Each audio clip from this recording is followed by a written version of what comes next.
Lo dijo en la primera hora. Bueno, a levantarse, por favor, a levantarse. Suba un poquito el volumen del audífono, Robert. Gracias, muy gentil. Muy amable, ahí está bien, muchas gracias. A levantarse. Hace harto frío y créanme, con este clima, el cielo encapotado, ligera llovizna, frío, uno quiere quedarse en la cama. Creo que a muchos nos ha costado, nos cuesta levantarnos, pero bueno. Ya estamos en martes, les decía, es la semana de antesala de la Nochebuena y de la Navidad. Estamos a 3 días de la Nochebuena y 4 días de la Navidad. Vamos a analizar algunos temas que tengo en carpeta para la jornada del día de hoy. A ver, ¿ahí está bien?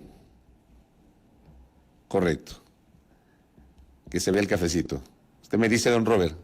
Ahí está, perfecto, ahí está. Denis, ¿puede moverle un poquito el monitor? Muchas gracias. Bueno, algunos temas para comentar, querida audiencia. A ver, la Corte Nacional de Justicia ayer toma una decisión que, en términos estrictos del derecho, es absolutamente lógica. Es una decisión normal en un Estado que se precie del respeto al debido proceso, a la presunción de inocencia y al derecho a la defensa. El Pleno de la Corte ayer ha aprobado una resolución que reconoce el carácter excepcional de la medida cautelar de prisión preventiva. Esto seguramente va a generar resquemores, sobre todo en aquellos que son más punitivistas, ¿no? Que creen que todo se soluciona con la cárcel, o que por cualquier tipo de delitos hay que meter a la gente a la cárcel, sin entender que hay casos y casos, que no todos los casos son equivalentes, que cada situación es diferente. Y claro, una manera de, por ejemplo, evitar el hacinamiento o contrarrestar el hacinamiento en el sistema carcelario de la República es la utilización de medidas cautelares alternativas a la prisión preventiva. ¿Qué es lo que hace la Corte? Doy lectura a la nota de diario El Universo. El Pleno de la Corte Nacional de Justicia aprobó una resolución que busca aclarar a jueces y fiscales del país los alcances y las características de la medida cautelar de prisión preventiva descrita en el artículo 534 del Código Orgánico Integral Penal vigente, el COIP. La prisión preventiva debe justificarse correctamente y de conformidad con la ley. Se ordenará solo si se ha demostrado que la persona investigada podría fugarse. Caso contrario, se deben dictar otras medidas menos severas para garantizar su presencia al juicio, se explica en la parte final del documento, en el que se da una explicación de fácil comprensión de lo resuelto. Señala la resolución 14-2021 que la decisión adoptada de forma unánime tendrá el carácter de general, obligatoria y entrará en vigencia a partir de su publicación en el registro oficial. 4 artículos son parte de la resolución aprobada por el Pleno de la Corte Nacional, se difundió ayer, pero fue aprobada el 15 de diciembre pasado. El primero señala que la prisión preventiva es una medida cautelar excepcional, no general, excepcional, que debe ser solicitada y ordenada de conformidad con las circunstancias de cada caso concreto. No estoy loco cuando digo que cada caso es distinto y que no se puede generalizar. La Corte efectivamente señala que esta medida debe ser excepcional y dictada de acuerdo a las circunstancias de cada caso, bajo criterios de última ratio, y podrá ser impuesta solo cuando se desprenda procesalmente que ninguna otra medida cautelar personal es útil y eficaz. Luego dice que la Fiscalía, al momento de fundamentar su solicitud de prisión preventiva, justificará la existencia de todos los requisitos establecidos en el artículo 534 del COIP, evidenciando el riesgo procesal y que las medidas alternativas no son suficientes para evitarlo. Ya vamos a explicar cuáles son las medidas alternativas. Se aclara que la resolución de prisión preventiva debe estar motivada considerando los requisitos establecidos en el artículo 534 del COIP y contendrá al menos una relación de cómo los hechos delictivos que se imputan a la persona procesada se ajustan a un delito de acción penal pública sancionado con una pena privativa de libertad superior a 1 año, que los elementos aportados por Fiscalía permitan razonadamente concluir que es probable que la persona procesada sea autor o cómplice del hecho imputado. Desde la Fiscalía se deberá entregar la justificación de que las medidas cautelares alternativas son insuficientes para evitar el riesgo procesal y que la prisión preventiva se dicta cumpliendo los principios de idoneidad, necesidad y proporcionalidad. La Corte resalta que la sola existencia de indicios de responsabilidad no constituye razón suficiente para ordenar la prisión preventiva. Esta es la parte clave de la resolución, la parte de fácil comprensión. La sola existencia de indicios de responsabilidad no constituye razón suficiente para ordenar la prisión preventiva. Actualmente el artículo 534 del COIP refiere respecto de la finalidad y requisitos para la medida de prisión preventiva, que la misma está para garantizar la comparecencia de la persona procesada y el cumplimiento de la pena. Sostiene que el fiscal podrá solicitar al juzgador de manera fundamentada que ordene la prisión preventiva siempre que concurran varios requisitos. No habla de elementos de comisión suficientes, claros y precisos, indicios en los cuales se desprenda que las medidas cautelares no privativas de libertad son insuficientes, que es necesaria la prisión preventiva para asegurar su presencia en el juicio, el cumplimiento de la pena, etc. De ser el caso, se apunta en la norma, el juzgador para resolver sobre la prisión preventiva deberá poner en consideración si la o el procesado incumplió una medida alternativa a la prisión preventiva otorgada con anterioridad. Voy nuevamente a la parte del resumen, de fácil comprensión. La sola existencia de indicios de responsabilidad no constituye razón suficiente para ordenar la prisión preventiva. La prisión preventiva debería ser la última opción, la última herramienta. Frente a medidas cautelares, a la prisión preventiva, dependiendo de cada caso. Digo, ¿no? Desde mi modesto criterio, sin ser abogado, solamente parto del sentido común, está claro, por ejemplo, que a un criminal no le puede dar una medida alternativa a la prisión preventiva, pues. Que a un asesino usted no le puede dar una medida alternativa a la prisión preventiva. Está claro. Pero hay otros casos en los cuales se puede establecer medidas alternativas a la prisión preventiva. Pero aquí en el Ecuador, lamentablemente, porque claro, no hay un cabal entendimiento de lo que significa un verdadero Estado de Derecho, porque además no hay confianza en la administración de justicia, y porque además una de las grandes tragedias de este país a lo largo de su historia, pero enfocándonos en los últimos 42 años de vida democrática, ha sido la politización de la justicia, la judicialización de la política y la mediatización de la justicia. Y me quedo sobre esto último, porque resulta que lamentablemente en el Ecuador de hoy, muchas de las decisiones judiciales o muchas de las investigaciones que desembocan en procesos judiciales a nivel de las cortes, a nivel de los juzgados, son generadas por presión de la opinión pública a través de los medios de comunicación o de las redes sociales. Y resulta que de un tiempo a esta parte, desde que el Twitter se masificó, resulta que hay decisiones que se comunican por Twitter. Resulta que hay informaciones que se filtran a determinados medios y periodistas dependiendo de la competencia, o de la conveniencia, perdón, dependiendo de la conveniencia, para visibilizar o no un tema y colocar esto que en la opinión pública se denomina un frame. Un frame en el imaginario popular, en la opinión pública. Aquí, por ejemplo, en el Ecuador se ha posicionado, si yo les pregunto a cada uno de ustedes, ¿qué piensan de lo que es una glosa? Estoy seguro que muchos de ustedes asociarán la glosa con un acto de corrupción. Una glosa es el equivalente a un acto de corrupción. Cuando una glosa puede ser civil, administrativa o penal.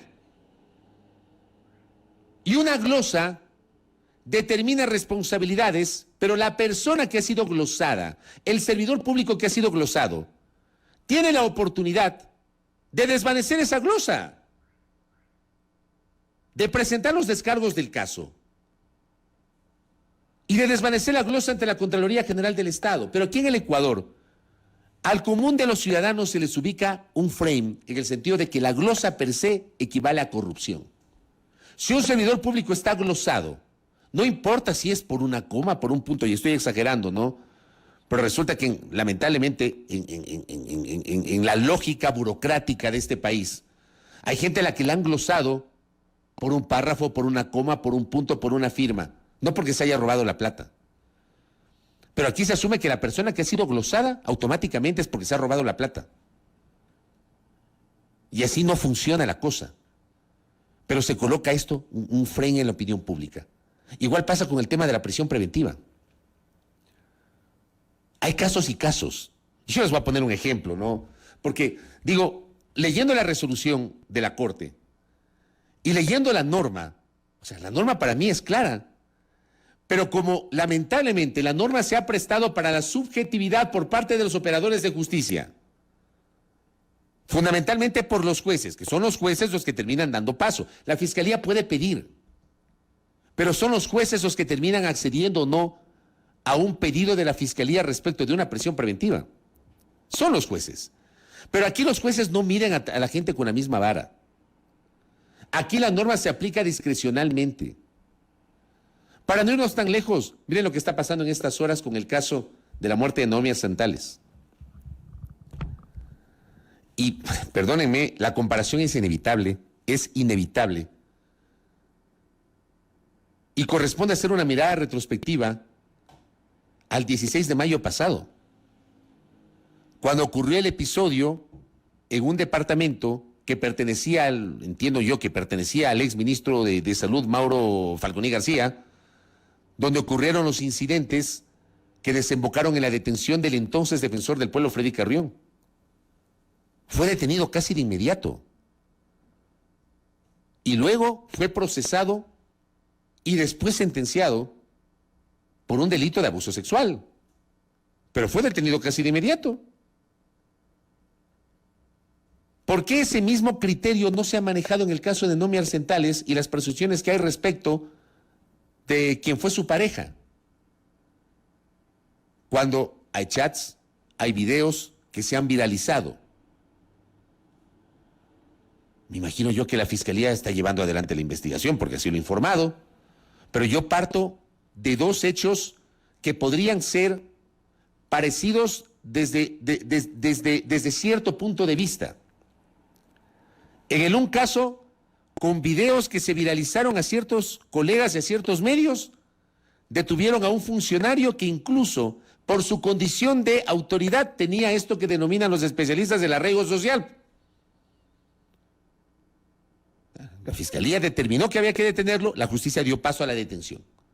Pero ¿por qué en este otro caso no se ha manejado de la misma forma, cuando igualmente se han difundido videos, se han difundido capturas de pantalla de chats, y hay una presunción de que efectivamente las cosas no se han manejado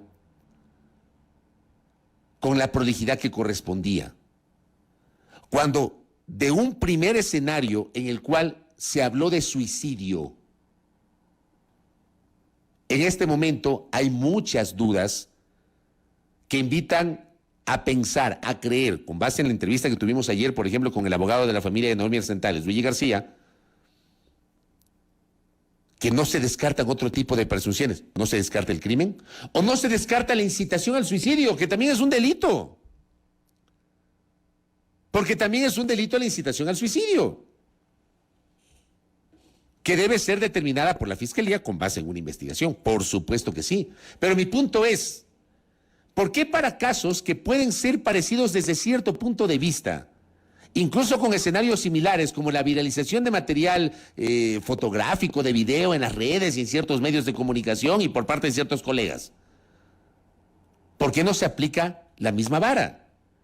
¿Por qué en este último caso no se dictó prisión preventiva y por qué sí en el caso anterior se dictó prisión preventiva? Y ojo, yo no estoy diciendo que nadie es culpable o inocente, por si acaso. Yo simplemente hago esta comparación que es inevitable porque lamentablemente no se mide con la misma vara. Porque los jueces actúan con tal discrecionalidad que el Pleno de la Corte Nacional de Justicia ha tenido que emitir una resolución para que se entienda cuál es la naturaleza de aplicación de la prisión preventiva. Porque aquí quieren meter presa a la gente por cualquier cosa. Aquellos que son extremadamente punitivistas creen que esa es la solución, meter preso a todo el mundo. Y que no entiende que un Estado de Derecho, querida audiencia, hay medidas cautelares a la prisión preventiva. Hay la presentación periódica. Lo hicieron con Yunda. No sé si el exalcalde de Quito sigue presentándose, pero por ejemplo, en el caso del exalcalde Yunda, le pusieron grillete electrónico y le dispusieron la presentación periódica, creo que 4 veces a la semana. No sé finalmente cómo está eso. Desconozco en este momento cómo está. Pero parto de las primeras medidas cautelares. Lo hicieron con la prefecta de Pichincha, Paola Pavón, le pusieron el grillete, pero primero la metieron presa. Como lo hicieron con Virgilio Hernández y como lo hicieron con Cristian González. Insisto, a mí no me corresponde decir si son culpables o inocentes. Eso lo resolverá la justicia. Yo parto de cómo se mide con distinta vara la emisión de las órdenes de prisión preventiva contra las personas en casos que incluso pueden ser similares. Ese es el punto de partida que planteo. ¿Por qué la justicia actúa de esa manera? Con selectividad, con discrecionalidad. ¿Por qué para el caso de mayo sí? ¿Por qué para el caso de diciembre no?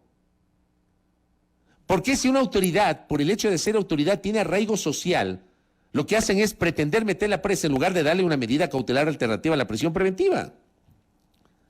Yo lanzo estas preguntas porque está claro que lamentablemente los jueces han sido poco claros y desde mi punto de vista muy desprolijos en entender cómo se asume la norma vinculada a la prisión preventiva. En si efectivamente hay un análisis de riesgo de que se fugue una persona. Decía yo, medidas alternativas, el arresto domiciliario, el grillete electrónico, la presentación periódica, la prohibición de salida del país, la prohibición de enajenar bienes, son medidas alternativas a la prisión preventiva. ¿Ya? Que en un Estado de Derecho, esto debería funcionar. Pero resulta que toda la vida hablamos de lo mismo. Toda la vida, desde que me acuerdo, hablamos de lo mismo. Y perdónenme, yo soy absolutamente crítico, como le consta a quienes me siguen desde hace mucho tiempo, soy absolutamente crítico de esa venta de humo a partir de la consulta popular del 2018. Cuando hablaron de la reinstitucionalización de la República, famosa reinstitucionalización que no se dio, porque las cosas cambiaron para no cambiar. Porque la justicia solamente cambió de manos. Porque así ha sido siempre. Porque siempre los políticos y el poder político de turno ha estado metido en la administración de justicia. Porque hay casos políticos.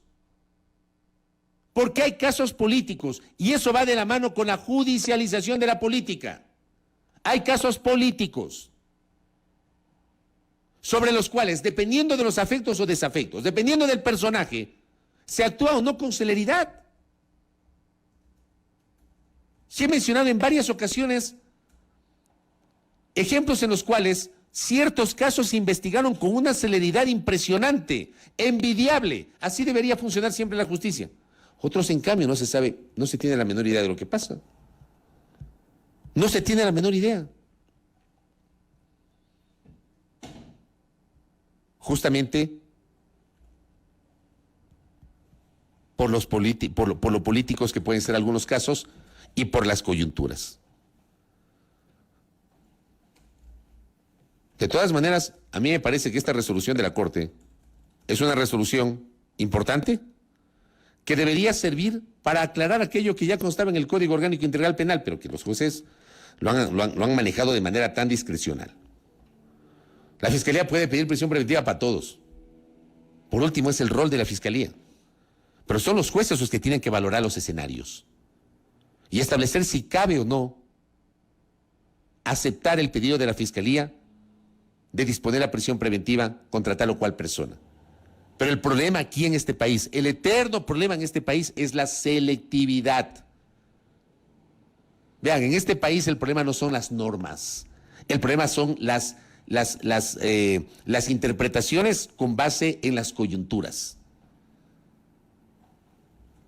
Y aquí somos campeones en el Ecuador para interpretar de acuerdo a las conveniencias. Ojalá que esto de la Corte sirva de algo, para que los jueces entiendan que no a todo el mundo tienen que dictarle prisión preventiva.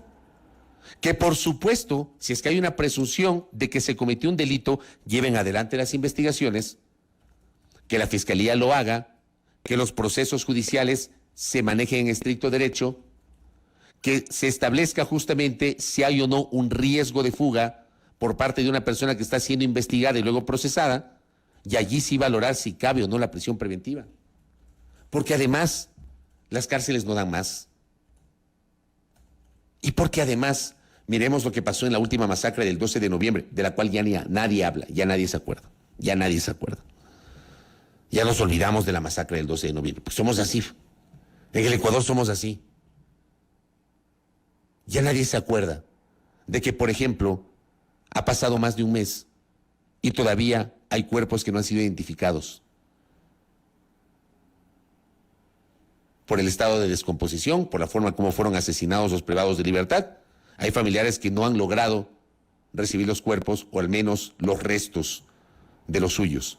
Y hubo gente que no tenía nada que ver con las supuestas peleas de bandas al interior de la penitenciaría del Litoral, que estaba ahí presa esperando un beneficio penitenciario, esperando una audiencia, que probablemente le pudieron haber sustituido la prisión preventiva, tomando en cuenta la naturaleza de su caso. Yo me pongo a pensar, por ejemplo, solamente me pongo a pensar en el activista Azuayo Guayas, me parece que era el apellido. Si su caso ameritaba prisión preventiva. Me pongo a pensar en eso. Al hombre lo mataron el 12 de noviembre. Y su audiencia estaba prevista para enero. Lo mataron cuando pudo haber recibido una medida cautelar alternativa a la prisión preventiva. Y así hubo otros casos en los cuales se pudo haber sustituido la prisión preventiva. Que son temas que debemos debatir como sociedad, que deben ser considerados y tomados en cuenta por parte de las autoridades. ¿Ah? Hay que analizarlos de esa manera. Justicia que tarda no es justicia. Justicia selectiva no es justicia. No, no es justicia. Y en un Estado de Derecho hay procedimientos que seguir, aunque a alguna gente no le guste. Aunque se posicione en la opinión pública que todos supuestamente son corruptos y que a todos hay que meterlos presos. No, no, así no es. No se puede generalizar. Hay casos y casos. Y cada caso tiene que ser valorado. Ojalá que los jueces entiendan la naturaleza del rol que tienen a la hora de impartir justicia. Y claro, quiero atar este comentario sobre la necesidad de, digamos, este ideal, esta utopía de tener una mejor justicia en el Ecuador.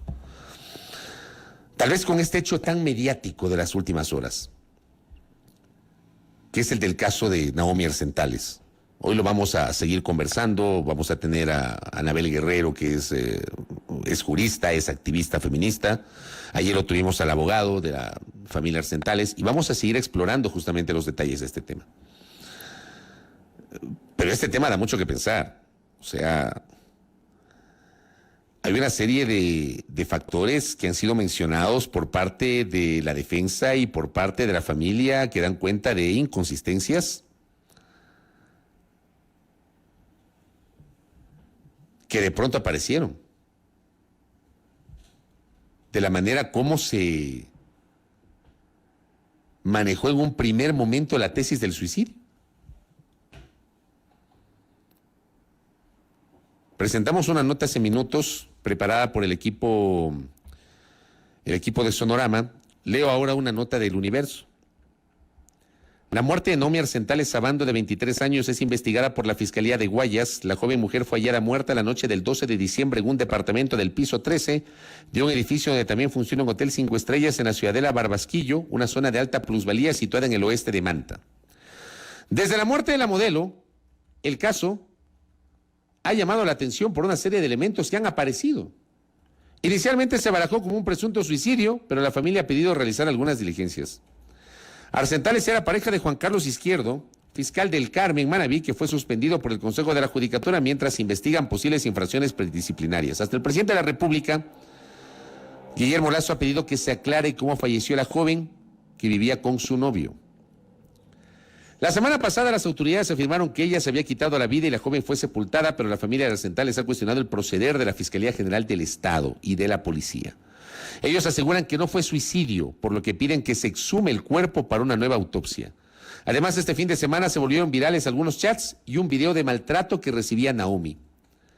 Luigi García, abogado de la familia de Naomi, explicó que la investigación previa que se inició en Guayas es por el delito de asesinato y que en este caso se estarían aplicando protocolos para investigar muertes por cuestiones de género como femicidio.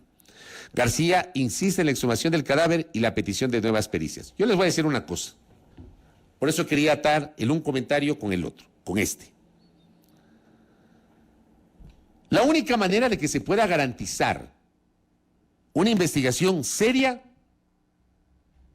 es que no se filtre determinada información a determinados medios o a determinados colegas. Si no quieren que se entorpezca el curso de la investigación, manéjenlo con la reserva que corresponde, porque además las indagaciones previas son reservadas.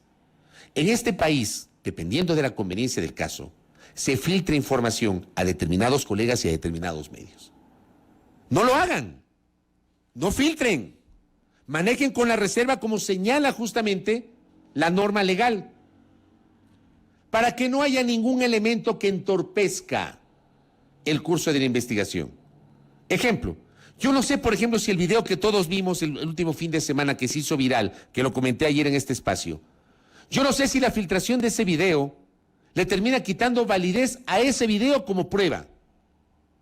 Yo no sé si ese video ya fue judicializado, no sé si ese video fue sometido a un peritaje, a las pericias informáticas que corresponden, pero ya se viralizó. Si bien es cierto, ese video al común de la opinión pública creo que nos ha escandalizado, y ese video nos ha permitido entender que detrás de la vida de Naomi Arsentales hay una historia de maltrato. Creo que eso es innegable, ya no, es innegable eso.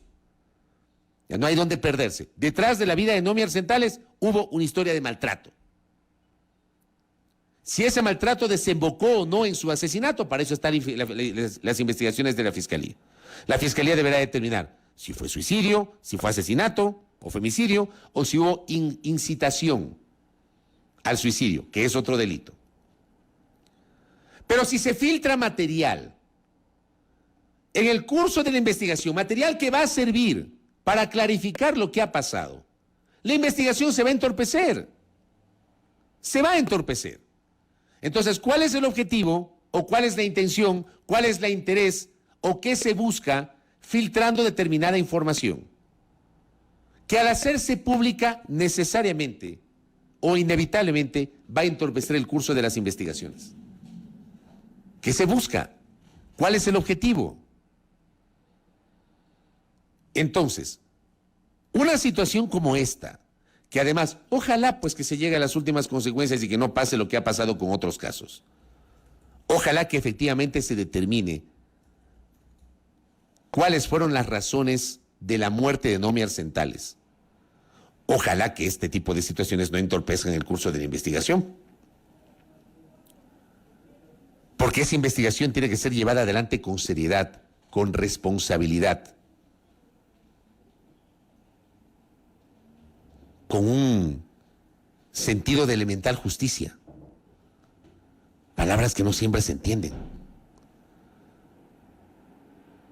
Pero si se comienza a filtrar información, si se comienzan a filtrar videos, me parece a mí que eso va a terminar justamente generando complicaciones en el curso de la investigación. O sea, quieren que haya justicia, háganlo bien. Y aquí la Fiscalía tiene un rol preponderante. La Fiscalía está llamada a proteger el curso de la investigación, a garantizar una investigación seria, responsable.